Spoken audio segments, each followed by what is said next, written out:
아마 저기 동학혁 실천 시민행동과 함께 어쩔 때는 1년에 한 번, 어쩔 때는 2년에 한 번 불러주셔가지고 뭐 강연을 하거나 아니면 답사를 가거나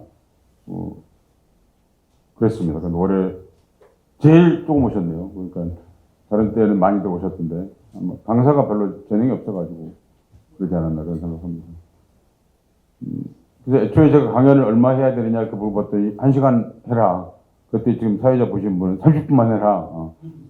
그러시는데 30분 좀 더 해야 될 것 같습니다. 아마 준비된 내용으로 봤을 적에. 네. 엄청난 제목이죠. 3.1 대혁명과 그리고 한국 사회 대개혁 둘 다 대자가 들어가 있는 말 그대로 대자가 둘씩이나 들어있는 엄청난 강연을 지금 하고 그래서 한번 해보도록 하겠습니다. 편하게 생각하시면 될 것 같고요. 아까 뭐 여러분들 말씀하셨는데 3.1 운동이라고 불러야 되느냐 3.1 혁명이라고 불러야 되느냐 사실 3.1 운동이란 말은 일본에서 붙인 말입니다. 우리가 붙인 말이 아닙니다. 그리고 독립운동가들은 독립투사들이죠. 그러니까 독립운동가란 말도 사실 정확한 역사 개념으로 보면 올바른 이름은 아니다 이렇게 말씀드릴 수 있습니다. 독립투사들 그리고 사실 독립투사라고 그러지 않았으면 독립투사들은 혁명가라고 그랬습니다. 자기 자신을 말할 적에는. 그러니까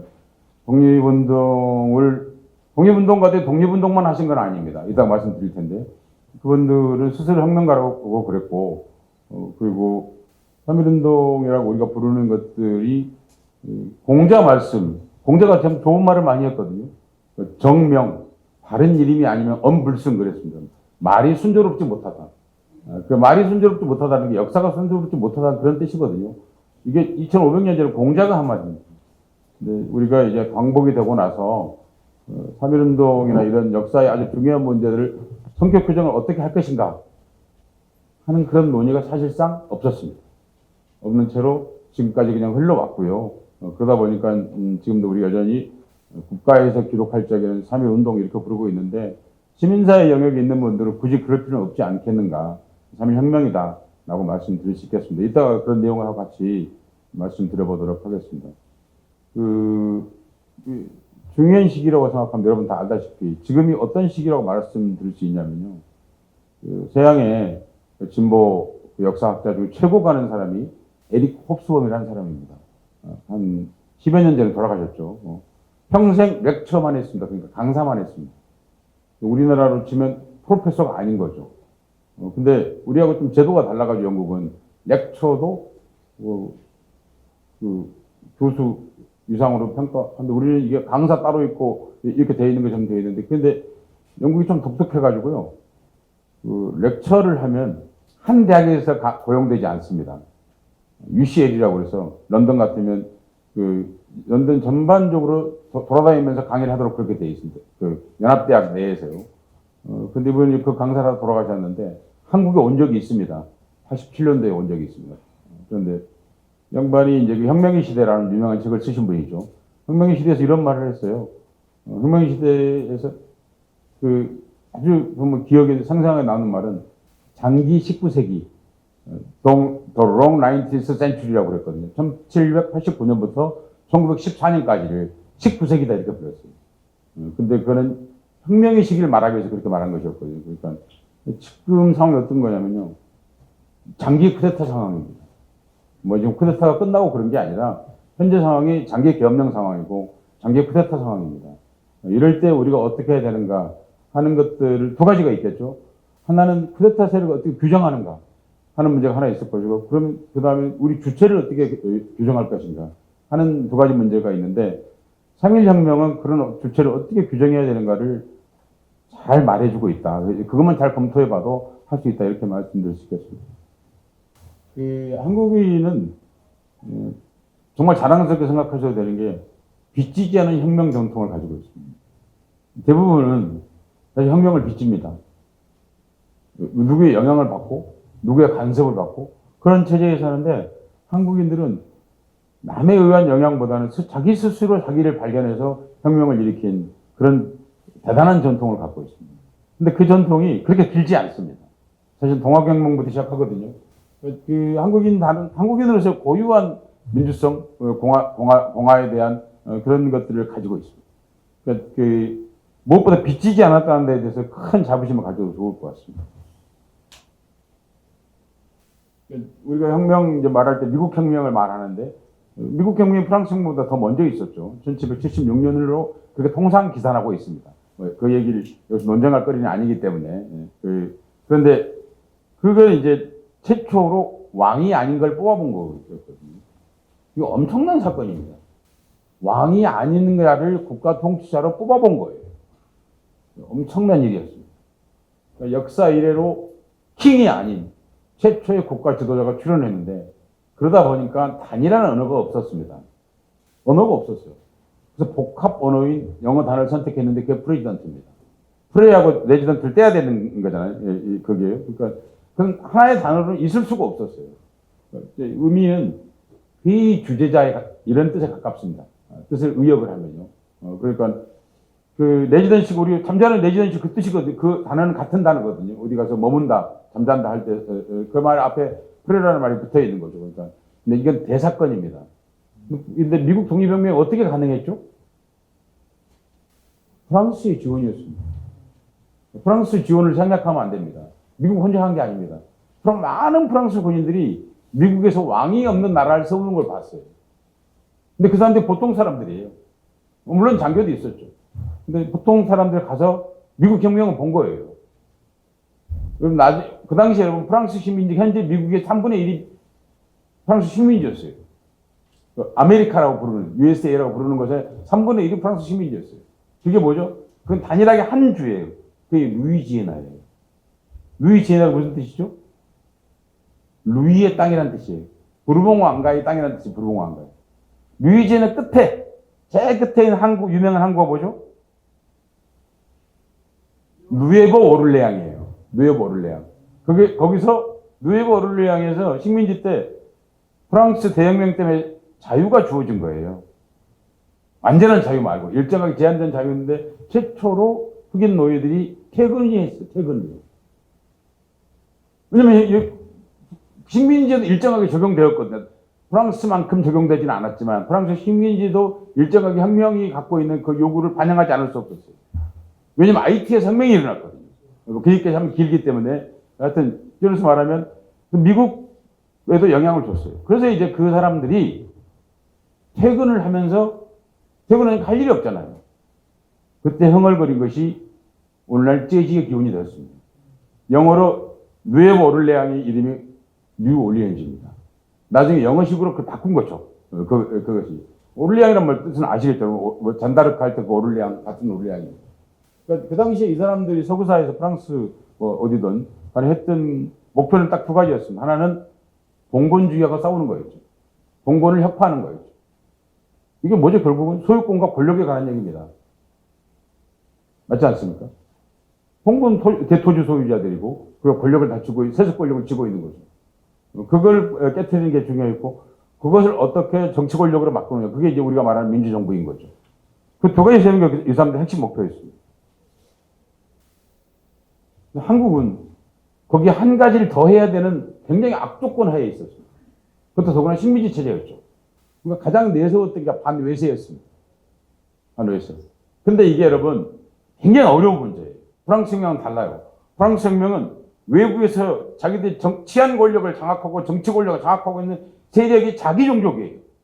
근데 우리는 외세 종족이에요. 일본이라고 하는. 훨씬 더 엄혹한 체제예요. 그 체제에서 세 가지 과제를 수행해야 했습니다. 반외세, 반봉건, 그리고 민주정부 수립이라고 합니다. 3단계의 이 세 가지 조건을 가지고 있었기 때문에 훨씬 더 긴박하고 어려운 난관에 봉착해 있었지만 한국 사람들이 놀라운 게 여러분, 3.1 혁명을 통해서 이 세 가지를 동시에 달성합니다.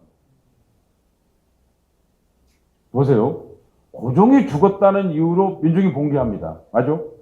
근데 적어도 봉건 왕조를 상징하는 고종이 외세에 의해서 타살이 되었든 어쨌든 봉건위를 끝내는데 왕이 죽는 것으로 끝내는 게 아니라 봉기를 통해서 완성해요. 봉건 시대를 끝내는 거예요.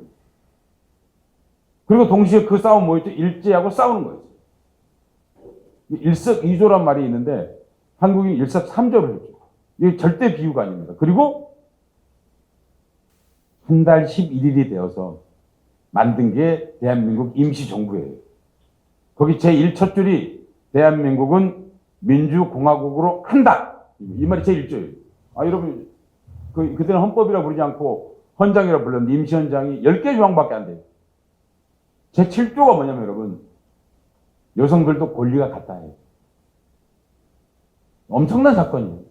문헌으로 여성이 남자와 권리가 같다고 기록된 세계사적 사건, 여러분 아시아에서 최초예요. 왜 그러냐면 여러분, 3.1운동하면 누가 떠오르죠? 예, 여성들이 대거 사회 진출했기 때문에 혁명 광장에 나왔기 때문에. 여러분 그 전에는 지금 여러분 정동체육회에 가보면 아실 수 있어요. 가운데 가면 칸막이가 있어요. 정동체육회 지금도 칸막이가 있어요. 그리고 3.1운동이 끝날면 4월달쯤 됐을 때 전국 교회에서 남녀를 가르는 가운데 칸막이를 제거합니다. 이게 가시죠 무슨 얘기지? 남녀 더 이상 여기서 구분할 수 없다는 거예요. 그때부터 남녀가 섞어서 앉기 시작했습니다. 이러면 남녀 7세 부동석이란 말이 3.1혁명을 통해서 없어진 거예요. 네 가지 생명을 수행한 거죠, 사실은. 일상의 혁명까지 같이 수행한 거죠. 혁명이 갖고 있는 이 삼중의 혁명 과제를 우리가 수행했던 그 역사가 그럼 어떻게 가능했는가? 3.1혁명이 하기 전에 이게 교과서에는 거의 안 나오는데 아주 중요한 선언이 있습니다. 예관 신규식 선생이라는 분이 있습니다. 예관이란 말이 무슨 얘기냐면 사팔뜨기 그 말이에요. 이분 평생 선글라스만 끼고 다녀서 사진도 다 선글라스밖에 없어요. 이유가 뭐냐면 이분이 국치를 당하자 독약을 먹고 자진하셨어요. 자살이라고 그랬죠. 되게 옛날 말로는 자진이라고 그러는 자진을 했어요. 누가 발견해가지고 이렇게 해가지고 살아나셨어요. 그 눈이 이제 독약 때문에 이렇게 된 거죠. 이분이 누구의 동지냐면요. 순원의 동지예요. 이분이 공식적으로는 루소를 읽은 최초의 한국인입니다. 루소의 제일 중요한 게 뭐죠? 민꽃이라는 거죠. 그러니까 제가 제일 앞에서는 신규식을 써놓은 이유입니다. 그러니까 신치호 등등 이 문장을 쓴 사람은 소왕 조용은입니다. 조소왕이라고 흔히 그러죠.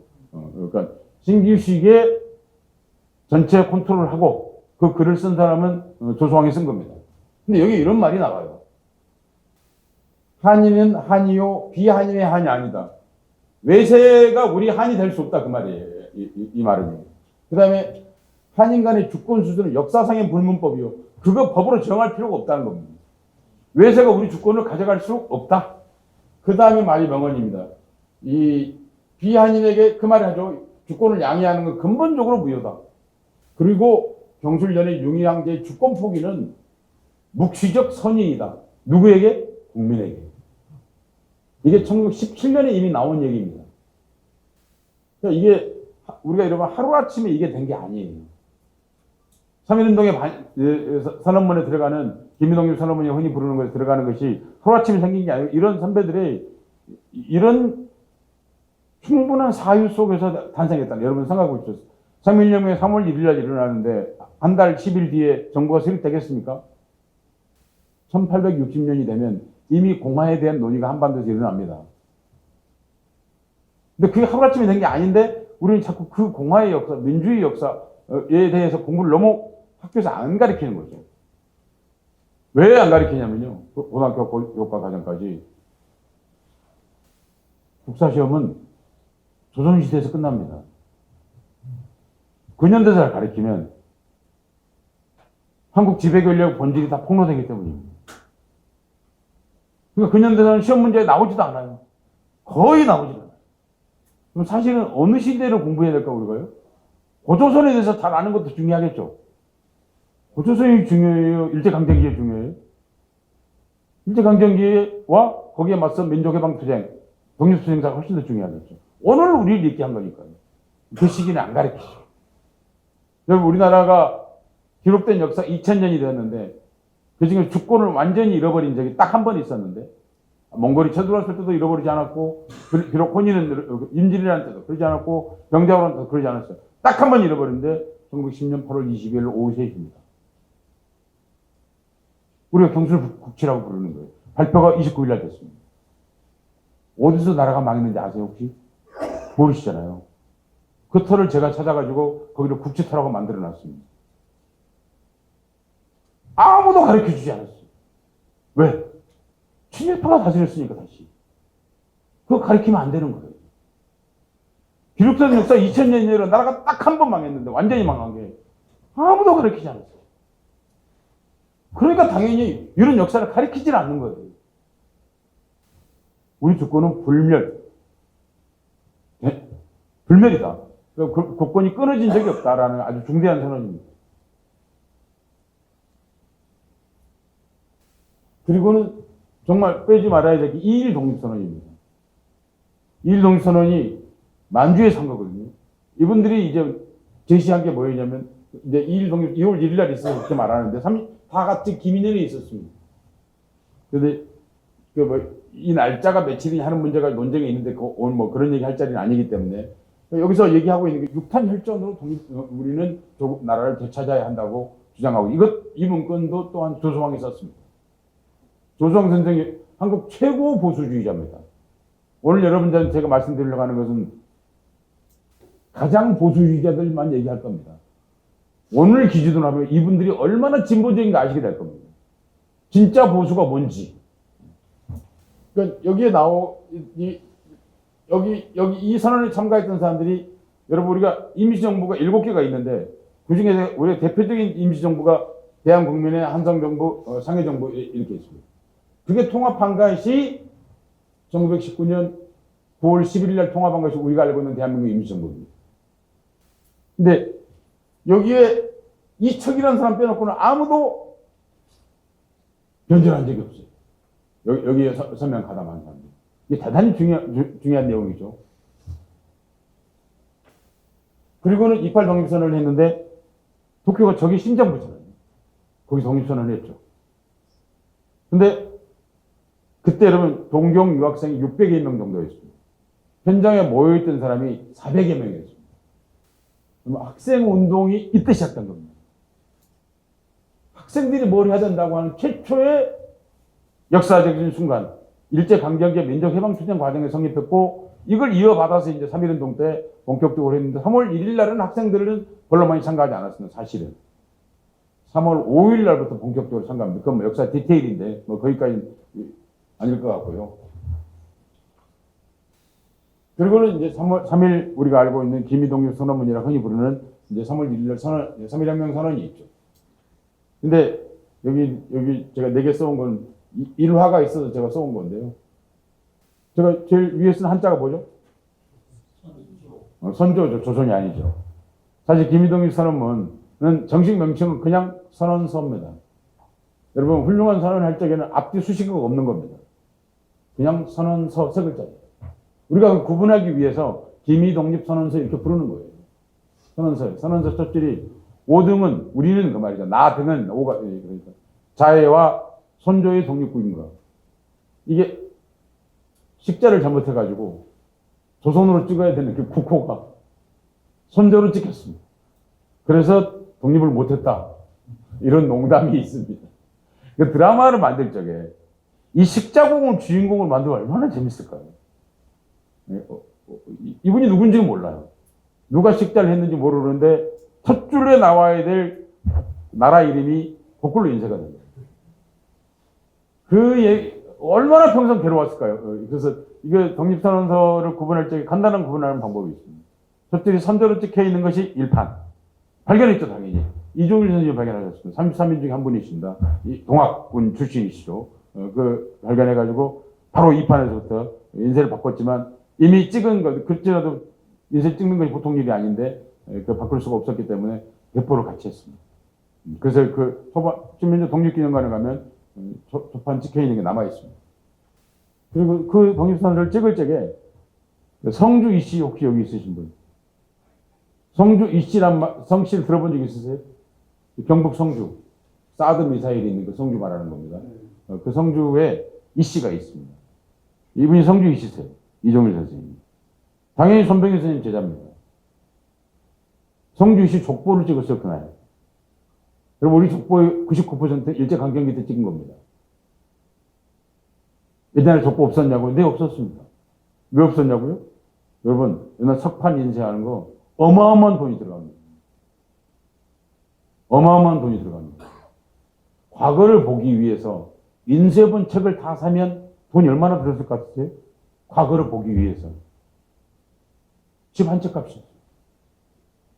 여러분, 그래서 다 집에 있는 옛날 문서를 보면 어떻죠? 다 맥힌 거예요. 여러분, 지금도 인사동이나 헌책방 가보세요. 경서의 상당 부분들이 손으로 쓴 거예요. 그 이유가 뭐냐면, 여러분, 논어 맹자 다 손으로 베꼈었어요. 그리고 너무 책값이 비쌌어요. 족보 없었어요. 아주 오래된 족보가 전혀 없었다는 게 아니라 우리가 알고 있는 것 같은 그런 좋은 족보는 없었다고. 대부분 손으로 쓴 거예요. 근데 그때 성주희 씨 족보를 찍으면서 짬짬이 독립선언서를 인쇄했던 겁니다.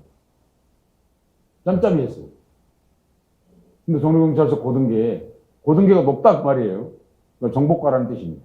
고등계에 신철이라는 한국인이 있었습니다. 형사예요. 이 사람이 거기 와서 독립선언서를 잡았습니다. 잡힌 거죠. 그날이 며칠이었을까요? 2월 27일이었습니다. 그때 29일이 없었습니다. 그 해가. 참 이게 이 얘기만 갖고도 사실 한 시간 넘게 해야 되는데 아주 줄여 말하면 이 사람이 이종일 선생이 설득하니까 신고를 안 한 겁니다. 그리고 신우지로 출장을 갔습니다. 신고를 안 했어요. 그래서 이게 기미독립선언이 가능했던 겁니다. 이 사람 5월 달에 잡혔습니다. 잡혀가지고 두 가지 설이 있습니다. 신우지로 잡혀가 내려오다가 기차에서 뛰어내려서 괴상에서 죽었다는 설과 하나는 용산에 있는 5년 감옥, 일본 등교 5년 감옥을 만들어 놓은 게 있습니다. 지금도 터가 남아 있습니다. 현재 가면 볼 수 있습니다. 5년 감옥에서 정상가리를 먹고 죽었다는 두 가지 설이 있는데 친일파죠. 그런데 기억해야 될 친일파죠. 이 양반이 없어서 우리가 3월 1일날 독립선언을 못할 수도 있는 그런 일을 했던 사람이죠. 3월 5일날 학생들이 대거 참가했는데 그때 남대문 정거장 시위가 가장 컸습니다. 남대문 정거장이 어디냐고요? 지금 서울역입니다.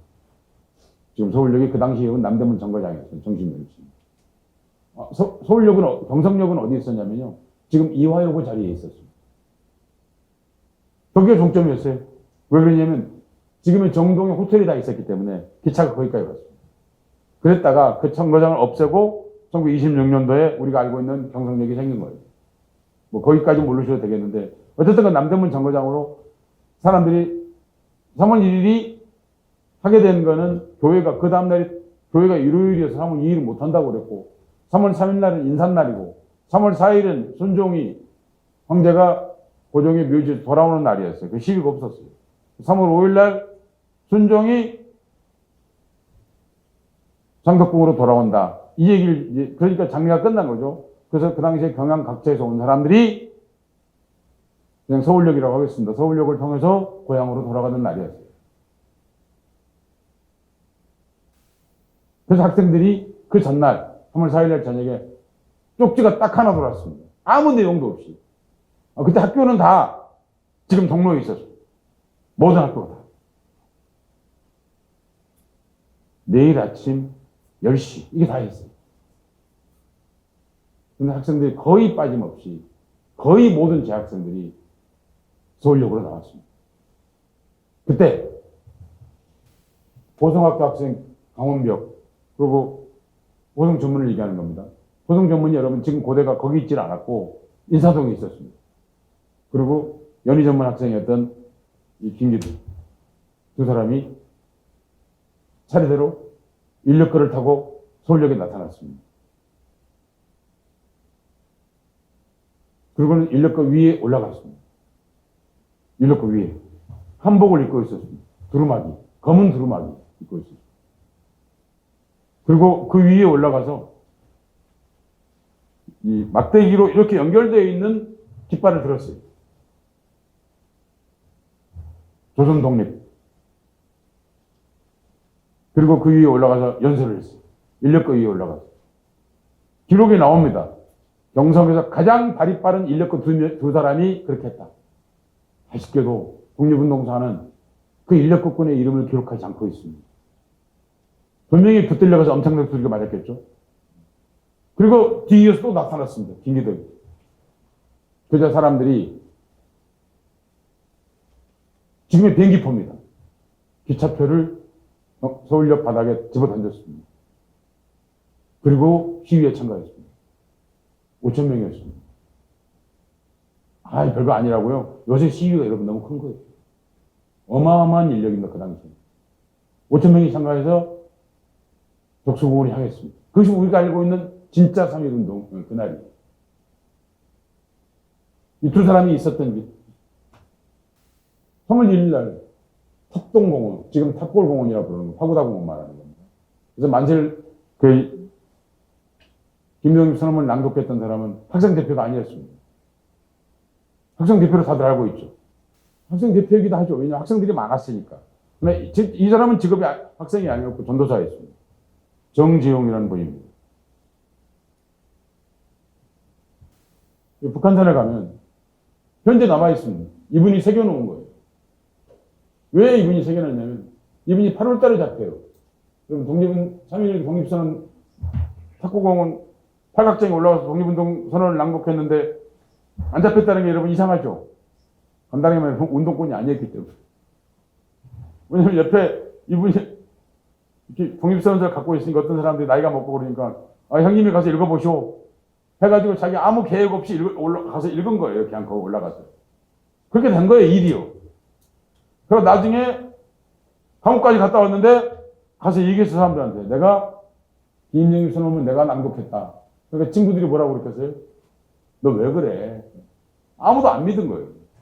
얼마나 답답했겠어요. 그래서 백운대에 올라가서 이렇게 쓴 거예요. 자기가 새긴 거라고.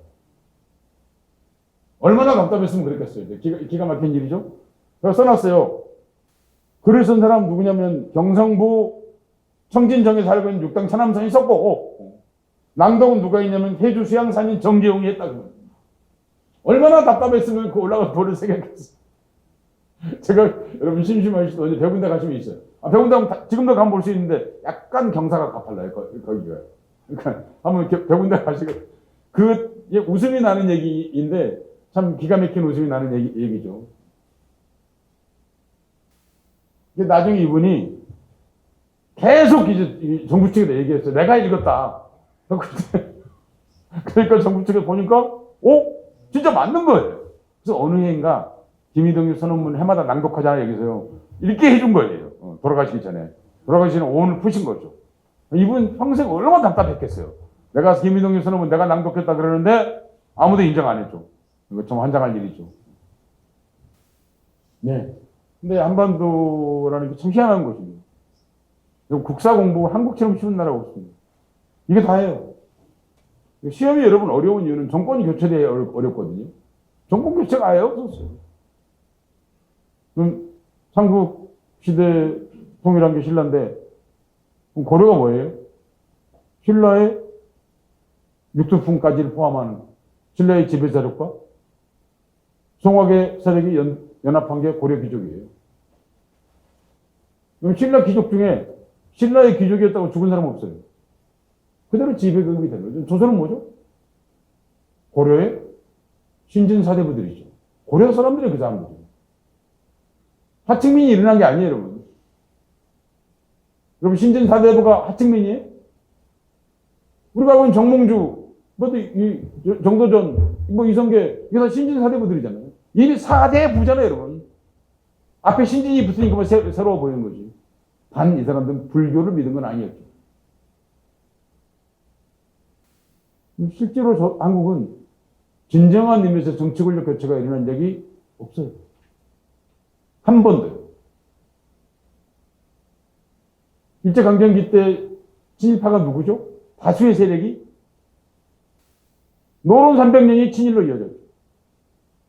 노론이 여러분 300년 통치예요. 저는 국이. 그게 노론 다수가 친일했죠. 그리고 재미있는 게 여러분 노론하고 경쟁했던 데가 누구죠? 소론이죠. 북인데 다 어디 가버렸죠. 소론이 나갔죠. 그래서 여러분 소론에 친일이 없어요. 이해가시죠? 무슨 얘기인지. 소론의 상당수 사람들 중에 했던 철학이 뭐였냐면 여러분 양명학이에요. 양명학을 한국에서 강화학이라고 불러요. 강화도를 정제도 선생을 중심으로 공부했기 때문에. 거기에 나온 사람 중에 대표적인 사람이 이상설이에요. 이상설. 그 진천학이라고 불러요. 그분 고향이 진천이에요. 그리고 그 같은 동지가 누구죠? 이혜영이죠. 이렇게 이어지는 게 이분들 다 소론이에요. 주로 데모 누가 했다는 거예요? 소론들이 지금 붕당 얘기하면 너무 옛날 얘기했죠? 아니에요. 일제강점기 때까지 붕당 역사가 다 그대로 반영되고 있어요.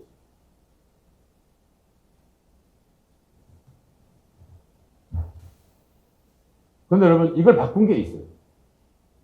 동학이에요. 동학이 얼마나 대단한 거냐면요. 세 가지 점에서 완벽하게 과거가 다른 거예요.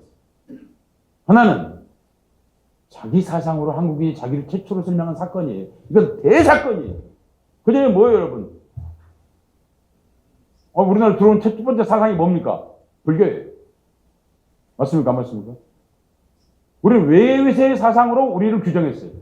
두 번째 들어온 게 뭐예요? 유교예요. 우리가 근데 기록엔 별로 없지만 선가 사상이 있었다고 그래요. 난가 사상이. 그런데 여러분, 실체를 잘 모르잖아요. 그거 있었겠죠. 사람이 어떻게 생각이 없겠어요. 있었겠죠. 그러나 틀림없는 건 우주에서부터 한 개인의 삶까지 총체적으로 설명한 최초의 철학이 나왔는데 그게 동학이에요. 이건 생각의 역사의 대사건이에요. 동학이 옛날 걸 생각하는 것처럼 진짜 바보인 거예요. 이게 동학이에요. 생각을 자기 규정을 처음 해본 거예요. 두 번째.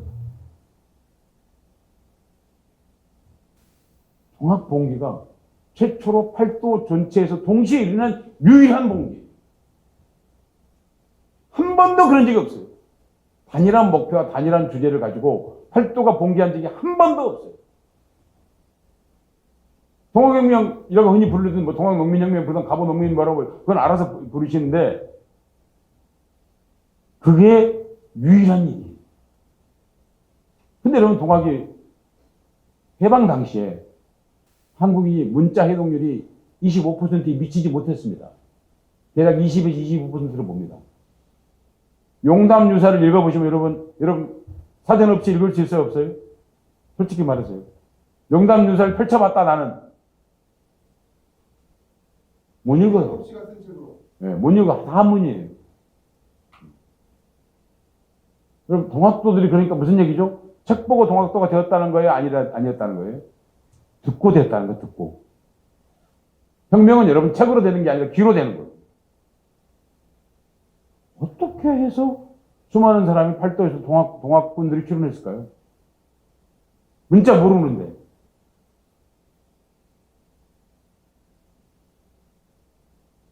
너무 간단한 거예요. 양반 체제가 없어진다는 거예요. 여러분, 최재우 선생이 얼마나 훌륭하냐면 양반 체제를 타도해라. 이게 막스레인주의적 사고죠. 맞아요, 안 맞아요? 그렇게 말하지 않았어요. 모든 사람은 똑같다라고 말합니다. 여러분, 어느 게 더 좋으세요? 이건 완벽한 말이에요. 그걸 이제 손병희가 나중에 정리한 말이 인내천이에요. 그건 수훈 선생이 하신 말씀이 아니에요. 사람이 똑같다는 거예요. 그럼 뭐예요? 저 임금하고 나하고 같다는 거예요. 엄청난 대사건의 언어였어요. 다른 거 다 필요 없었어요. 그걸로 끝난 거예요. 이 세 가지 비밀. 이 동학의 핵심 조체예요. 그 동학을 너무 어렵게 말할 필요 없어요. 제가 보기에는. 이게 한국이라는 이 한반도에 사람이 거주한 이래로 인간은 똑같다고 말하는 최초의 사건이에요. 어마어마한 사건이에요. 불교가 진보적일 때가 뭐죠? 만유불성을 강조해요. 불교가 진보적일 때. 뭐죠? 모든 것의 불성은 똑같다는 거예요. 그걸 여러분, 그런 모든 여러 가지 얘기가 있었겠죠? 그걸 수훈 선생이 바꾸신 거죠. 수훈 선생이 여러분, 그런 사상가가 되기 전에 먼저 자기 이름을 바꿔요. 제우를 바꾸잖아요. 제우. 우가 뭐예요? 최재원 선생 우우가 어리석을 우자예요. 구제하다예요. 내 일생 뭐를 살겠다고요? 어리석음을 구제하는 걸 살겠다. 누구의? 조선 백성. 그럼 백성이라 안 그러셨어요? 창생이라고 그랬어요. 창생. 억족 창생. 이분은 배짱이 크신 분이에요. 여러분. 우리 같은 또 다른 사람들이 아니에요. 2천만 구하자고 안 그랬어요. 억조 창생. 1억, 1조. 말하자면 억조 창생들의 이 도탄에 빠져있는 이 사람들 나는 구제하기도 어떻게? 내 이름부터 바꾸는 거예요. 제후. 이 당신 스스로 지은 일인 호가 아니에요. 이름 바꿔야 개명을 해요. 그분이 만들어낸 그 핵심이 뭐냐면 인간은 똑같다는 거예요. 사람은 똑같다. 그러니까 여러분 다시는 종으로 돌아가고 싶지 않으니까, 다시는 머슴으로 하대받고 싶지 않으니까 그거를 맛본 사람들, 그리고 그 꿈이 있는 사람들이 동학군이 되었습니다. 후퇴할 수 없는 명제에 꽂혔던 거죠. 그리고 이건 정말 내 삶을 바꿀 만한 가치가 있다 라고 생각하고 있어요. 그게 동학이 갖고 있는 세 가지 핵심 요체입니다. 그걸 뭐 굉장히 어렵게 말하는 분들이 있는데 그것도 필요하죠. 철학 연구에서 필요한데 그런데 3.1혁명이 뭐냐면 여러분 동학 농민봉기에서 죽지 못한 사람들이 주도한 거예요. 전봉길 동지가 누구예요? 손병희예요. 맞습니까? 맞습니까? 전봉준하고 여러분 전봉준이 남접 총책임자고 북접 총책임자 손병희예요. 손병희 죽었어야 돼요 그때. 못 죽었어요. 왜? 대월 선생 모시고 가야 돼요. 이 뭔가 사상적으로 아직 정리도 안 됐어요 이게 다. 이거 책도 내야 되고. 그래서 뭐 강원도로 가세요. 인제로 가신다고. 인제 가보시면 나중에 그분들이 거셨던 곳에 가볼 수 있습니다. 군부대 아닌데 신청하면 갈 수 있습니다. 그래서 그런데 어느 적절한 시기가 오는데 그때 해보니까 동학만 갖고 하니까 피해가 크더라는 거예요. 그래서 다른 사상들을 종교들을 연합하는 거죠. 지금 여러분 우리가 설명할 때 몇 대 동단 하죠? 7대 동단 얘기하잖아요. 주로. 그래 안 그래요? 아니 우리가 뭐 성명서 낼 때 7대 동단 대표들 3.1운동을 배운 거예요. 딴 데서 배운 게 3.1운동을 배운 거예요. 연합하는 게 혁명의 성공의 비결이다 하는 걸 한 거죠. 근데 보세요. 아까 말했던 반봉건 반해세 그 민주공화정 수립이라고 하는 쪽으로 나아갔던 거고 이루어냈던 거죠. 근데 3.1 혁명이 어떤 걸 이루어내면 세 가지 주체의 중대한 변화를 일으킵니다. 하나는 뭐죠? 백성에서 국민이 된 일입니다.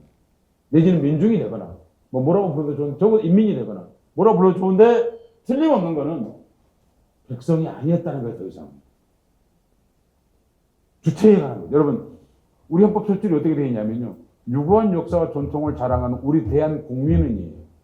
대한민국이 아니에요. 여러분. 왜 그렇죠? 민의 합의로서 국이 성립하기 때문이에요. 대한국민은 3.1운동으로 건립된 임시정부의 법통을 개성하다 이렇게 되어 있어요. 그러니까 민이 없으면 국은 성립할 수가 없는 거예요. 근데 우리는 파시즘 국가의 특성이 뭐죠? 국이 있고 민이 있는 거예요. 그게 대표적인 파시즘 국가예요. 그러니까 그 다음에는 뭐죠? 그 전에 여러분 경상좌도가 어디죠? 동해안이에요. 말이 돼야 안 돼요? 경상좌도면 당연히 내륙이 돼야죠. 왕토 사상이기 때문에 왕이 남쪽을 보기 때문에 좌도가 그러면 우리가 보는 오른쪽이에요. 그게 왕토예요. 그럼 뭐 좌도가락, 뭐 우도가락 이런 들어본 적 있으시잖아요. 그 동쪽과 서쪽을 반대로 생각하셔요. 드디어 국토가 되었어요. 민이 주인인 나라에서만 국토가 있는 거예요. 그죠? 그 다음에는 여러분 홍경래 난도 있었고 뭐 홍길동도 했고 장길산도 하고 뭐 왕건도 하고 뭐 이성계도 하고 다 했죠. 그러나 여러분 그건 다 왕정이었어요. 맞아요, 안 맞아요? 고조선 이래로 왕정이었잖아요. 여러분. 맞아요, 안 맞아요? 대답을 안 하세요. 물도 안 주고 생각해보니까. 근데 왕정이었어요. 왕정이 최초로 민이 주인이 되는 공화정으로 바뀐 대사건이에요, 여러분. 여러분, 가장 한국사에서 하나만 가리켜야 된다면 3.1 혁명만 가리켜야 돼요. 이걸 가리키면 앞에 역사는 다 나와요. 이만큼 중요한 게 여러분 3.1운동 기념식하고 이따올 게 아니에요, 여러분. 3.1 혁명이라는 것은. 여기 다 있어요. 그전에 있었던 거 다 있어봤자 다 왕정이었어요. 아까 말씀드렸잖아요. 기본적으로 지배계급은 큰 변화가 없었다. 3.1 혁명에 의해서 완전히 바뀐 거예요. 근데 그 뿌리가 뭐라고요? 공학이다. 제가 비치지 않은 혁명 전통이라고 제가 그랬잖아요. 공학에서부터 온 그 전통, 비치지 않은 혁명 전통. 이거 엄청난 거예요, 한국인. 여러분, 지금도 우리가 가끔 탄핵도 하고 일으켜서 이렇게 하는 이유가 뭔지 아세요? 여러분, 한국에 솔직히 말해서 역사를 진보시킬 때마다, 역사 어려웠을 때마다 누가 나라를 지켰나요? 민이 있죠, 민이. 정치인이 한 적이, 우리나라의 희한한 특성이, 정치인은 나라를 개조한 적이 없어요. 모든 정치인은 나라를 후퇴시켜. 그럼 민이 전진시켜요. 전진시키면 다시 까먹어. 누구라고 말은 안 할게요. 딱 까먹으면 또 가서 또 벽돌을 쌓아가지고 이만큼 해. 이렇게 하면 세계에서 여러분 프랑스하고 한국뿐이에요. 그런 나라. 프랑스는 한 명이 모이면 짜증을 내고 그죠? 두 명이 모이면은 불을 지르고 세 명이 이러면 혁명을 일으킨다고 그러잖아요. 한국은 두 명만 모여도 혁명하려고 합니다. 웬만한 게 얘기돼 다 이게 그 전통 여러분 한국을 사랑하기 때문에. 왜냐하면 이게 내 나라이기 때문에. 내가 뭐 했거든 이 나라 만드는데. 내 나라 만드는데 뭐 안 하면 안 싸워요. 그게 일본인이. 그래서 일본인들은 데모를 안 해요. 데모가 없어요, 일본 여러분. 다 위에서 해주는데. 그래서 일본은 이른바 시민 전통이 없어요. 민의 전통이 없다고. 근데 이런 얘기 하면 여러분 5시간씩 하라고 그러셔야 돼요. 근데 항상 와갖고 30분 해라, 뭐 1시간 해라. 네. 그리고 정말 정부한 봉건 시대가 끝난 거예요. 고조선부터 그냥 봉건이라고 그래요. 우리가 시대사 구분 잘해서 뭐 하겠어요. 고대사인지 뭔지 다 퉁쳐서 다 왕정이었어요. 그리고 3.1혁명에 의해서 민주공화정이라고 하는 대시간이 출현합니다. 대시간이 뭔지 아세요? 이육사 선생님이 이미 말씀하신 거예요. 우리가 광야, 대공간. 이육사 근사한 사람 여러분 진짜. 태초. 우리 시인 중에서 태초를 말한 최초의 시. 태초라는 그 아무것도 아닌 말인데 그거를 시로 쓴 유일한 사람이 최초의 사람이에요. 어디서 다구는 소리 들렸어요? 지금 우리가 맨날 교과서에 보니까 후져 보이죠? 일제강점기 때 그 읽었다 생각해보세요, 여러분. 모든 거 다 없애버리고 서로 만들자는 얘기죠. 그리고 이 시가 혁명의 씨앗이 되길 바라는 시예요, 그 시가. 광야에. 제가 거기서 따온 말이에요, 여러분. 거기는 대시간이라는 말이 안 나오는데, 그 이육사의 시를 보니까 이건 대공간, 대시간을 말하고 있어요. 3.1혁명이 바로 그런 대시간을 만들어줍니다. 여러분, 한국, 쿠데타, 계엄령 하니 걱정되시고 겁나죠? 맞아요. 일제치하에 여러분 3.1혁명을 했어요. 그렇게 무너지는 나라가 아니에요, 여러분. 군발의 몇 명에 의해서 무너지는 나라가 아니라고요. 걱정하지 마세요. 그냥 잘 싸우시면 돼요. 그런 나라가 아니에요. 하루아침에 만들어진 나라가 아니라고요. 동학혁명에서부터 지금까지 이어오는 이 줄기찬 항쟁의 역사. 길게, 아까 말했던 에리어 홉스범식으로 얘기하자면, 우리로서는 장기 20세기. 이 20세기를 끝내야 돼요. 언젠가 제대로 해서 끝내야겠죠. 제가 그래서 그걸 3.1운동을 생각할 때마다, 3.1혁명을 생각할 때마다 항상 하는 말이 역사의 광야다. 3.1혁명 하기 전에 수많은 것들이 물줄기대 3.1혁명으로 들어옵니다. 왕정 복고주의자에서부터 사회주의자까지. 역사의 저수지. 우리가 칸막이 잘해서 물만 잘 빼면 돼요. 그러면 mon을 낼 수 있어요. 뭔가 답답하고 궁금하거든. 3.1혁명을 다시 한번 생각해 보시면 오늘 우리가 살 수 있는 모든 근거 3.1혁명에서 나온다. 그 말씀. 한국 사회 대개혁방은 어떻게 해야 되냐고요. 수많은 분들이 얘기하시더라고요. 토론회에서 하시고, 강연에서 하시고, 신문에서 나오고. 근데 저는 오늘 전혀 다른 얘기를 한번 해보고자. 보수에게 배우자. 지금 보수만. 진짜 보수. 진짜 보수가 누구죠? 우리나라 대표적인 정치가 중에? 김구죠, 김구, 덕봉 김구. 덕봉 김구가 보수주의자예요, 진보주의자예요? 대표적인 우익이잖아요. 아니에요? 근데 여러분, 왜 우리가 진보주의자처럼 느껴지는 줄 아세요? 이유가 있어요. 친일파들이 나라를, 권력을 틀어줬잖아요. 그리고 민족주의자까지 좌익으로 만들어야 했어요. 덕범은 우익빨갱이로 죽었어요. 무슨 얘기인지 아시겠어요? 여러분, 세계에서 한국에만 통용되는 말이에요. 우익빨갱이. 여러분, 그 말이 가능해야 안 해요? 불가능한 말이죠. 그들이 보기에는 김구가 있어갖고 자기가 살 수가 없어요. 끝내 괴롭힐 것 같은 거예요. 그러니 죽인 거예요. 그리고 364일 뒤에 6.25가 나요.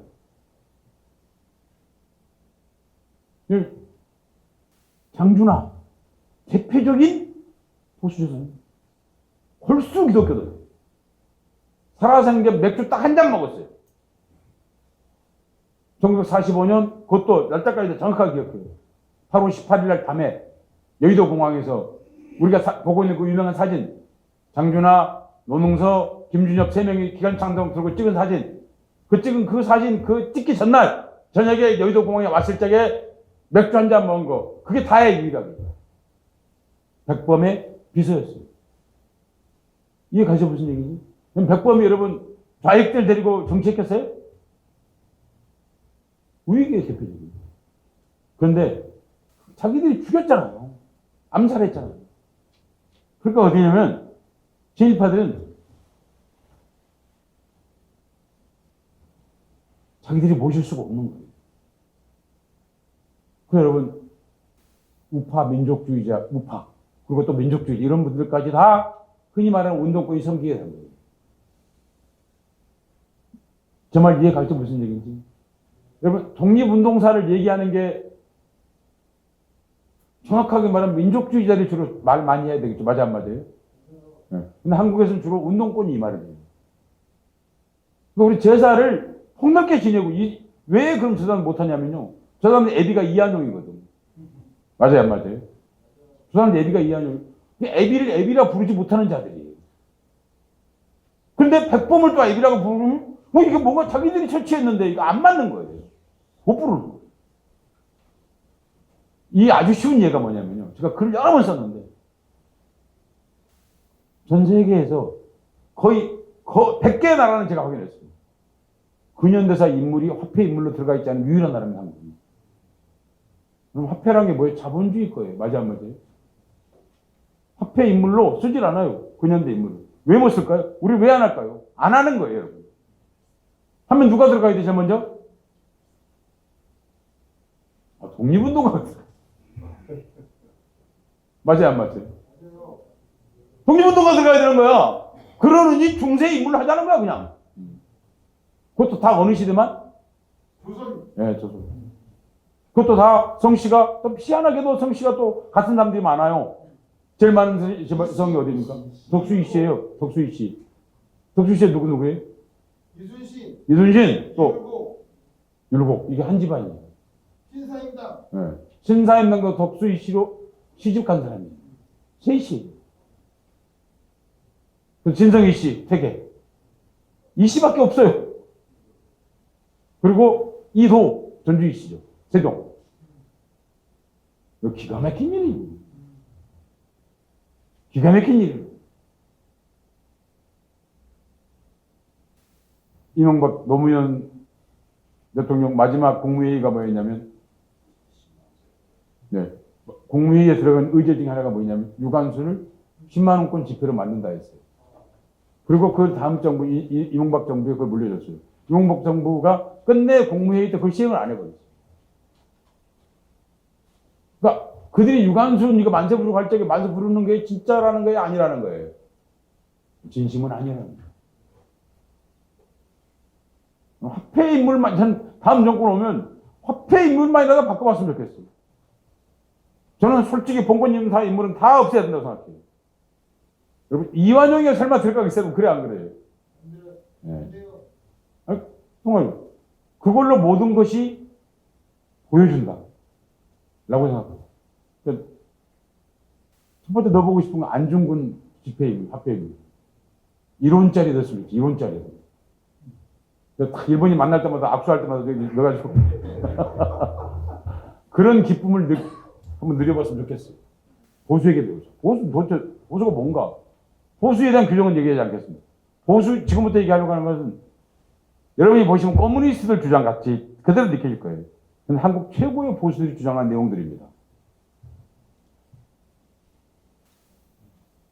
제가 얘기하려고 하는 건 단군 건국.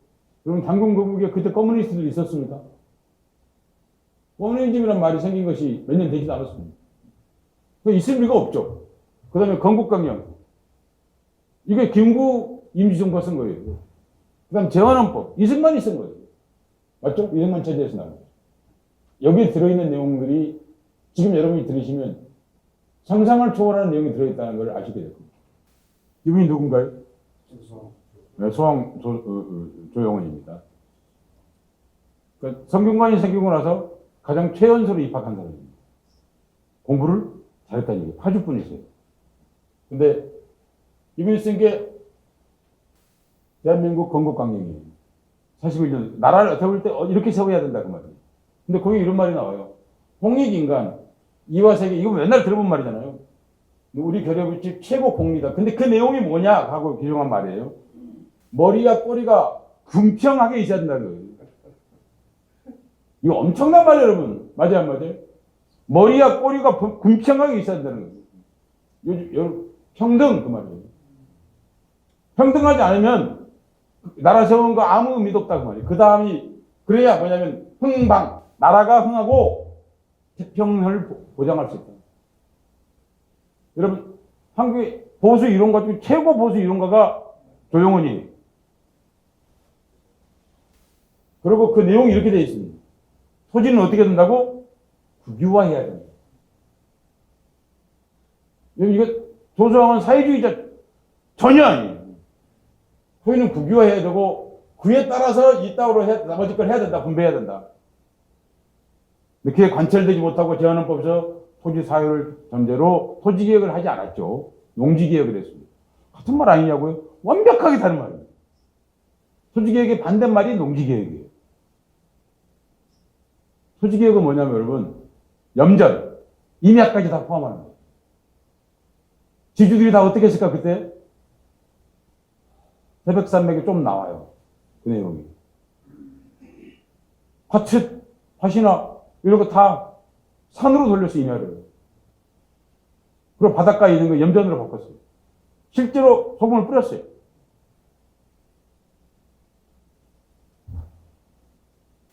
우리 알고 있는 삼균주의에 이 양반이 이렇게 주장할 수 있는 거는 이 양반이 프랑스 민권에 대해서 공부를 많이 하신 분입니다. 삼선교에 가면 조성 활동터라는 정거장이 있습니다. 제가 만들었습니다. 여러분들 지나다닐 때 무슨 활동터라고 붙여 있는 게 서울 위에 30여 개가 있는데 제가 다 만든 겁니다. 혹시 이분 아세요? 이분 아는 분은 제가 개인적으로 카톡으로 선물 하나 보내드립니다. 이분 이런 분입니다. 이름이 뭐죠? 네, 여러분 전태일이 열사가 될 수 있었던 건 전진한 뒤에 있었기 때문입니다. 근데 우리는 전진한을 거의 모르죠. 이 사람 직업이 뭐냐면요. 이 사람 주장한 거예요. 이분이 이익 균점권. 노동자가 기업 이윤 일부를 가질 수 있다. 그러니까 이익 공유제, 이익 민주화가 아니에요. 주체로서 이익을 균점해야 된다는 거예요. 최소 30에서 최대 40, 50까지. 기업 이윤에. 그리고 그래서 이 양반이 계속 주장해가지고 재헌헌법 제18조에 두 번째, 이게 항이 아니에요. 그 당시에 항 개념이 없었습니다. 문장이 나뉘어 있어요. 두 번째 문장이 이거예요. 영리를 목적으로 하는 사기업에서 근로자는 법률이 정하는 바에 의하여 이익의 분배에 균점할 권리가 있다. 여러분, 노동 몇 권이에요, 지금? 3권. 사건. 예, 원래 노동 사건이었어요. 전헌법에서부터 62년도 12월 25일까지는 노동 사건이었어요. 노동 사건으로 줄어든 거예요. 근데 이런 내용을 이게 담고 있지 않습니까? 그래서 62년 박정희 쿠데타 세력에 의해서 이 헌법이 바뀐 거죠. 이 전재환 선생이 주장하고 있는 내용은 이 양반은 전평을 탄압한 분이에요. 이해가세요? 무슨 얘기지? 전평, 여러분 노동운동사에서 늘 전평을 탄압한 대한노총을 창립, 대한노총 대표. 그리고 창립 한국 사회당 사회부 장관이었어요. 이 양반이 그렇게 하면서 이 양반 쓴 글을 제가 가져온 겁니다. 노동을 상품 시장의 자본을 예속시키는 것은 고루한 사상이다. 노동 상품, 막스가 얘기한 거 그거 너무 고루하다는 거예요. 노동과 기술을 자본으로 간주한다는, 노동과 기술 자본이라는 거예요, 그냥. 그렇기 때문에 이익은 당연히 균전돼야 한다. 노동을 한다는 것은 출자하는 거다, 그 말, 출자. 이분이 그러면서 이게 뭐라고 얘기했냐면, 노동자가 그 회사에서 일하는 것은 심포니를 연주하는 것과 같은 것이다. 표현도 근사한 표현이죠. 이 말을 꼭 읽어드리고 싶은데, 협동이 없는 자유는 방종과 탐욕으로 흐르며, 자유가 없는 협동은 파시즘으로 기거든요. 자유롭 때 협동해야 된다. 대단한 말입니다. 그래서 지금 현재 우리가 노동 상권이 이렇게 되어 있는데, 전전에는 원래 노동 5권을 주장했습니다. 하나는 이익균전권, 하나는 경영참가권이었어요. 근데 헌법에, 전헌법에서 경영참가권이 삭제됐어요. 그리고 노동사건이었어요. 제가 얘기하고 싶은 건, 시간이 없다고 그래서 제가 그냥, 전태일도 그게 가능했던 거죠. 그런 게 있어서. 전태일 기념관에 왔는데, 제가 전태일 기념사업회에 총감독을 한 적이 있었습니다. 오래됐는데요. 새로운 헌법을 만든다. 새로운 나라를 만든다. 뭐 굉장히 얘기가 많습니다. 그렇게 무슨 얘기만 하면 뭐 빨갱이다. 좌파다. 그렇게 얘기하는데 그때마다 제가 하고 싶은 얘기가 정말 있어요. 입이 너무 간지러웠거든요. 건국강령과 재헌헌법으로 돌아가죠. 거기에 뭐라고 씌어있나 보자. 한국의 우파 중에 우파라는 두 사람. 그죠? 하나는 조수왕, 하나는 전진환이 얘기하고 있는. 이 정도만 바뀐다면 여러분. 가히 혁명적으로 바뀌는 거예요. 맞아요, 안 맞아요? 맞아요. 예. 그러니까 보수를 제대로 공부하면 지금 그러니까 저 사람들은 보수가 아닌 거예요. 보수를 제대로 공부하면 이 안에 우리가 계승하고 만들어가야 될 내용이 얼마든지 들어있고 이것이 이미 수준이 가히 혁명이라고 말할 수 있는 만큼의 내용을 담고 있다. 라는 말씀을 드리고 싶습니다. 고맙습니다.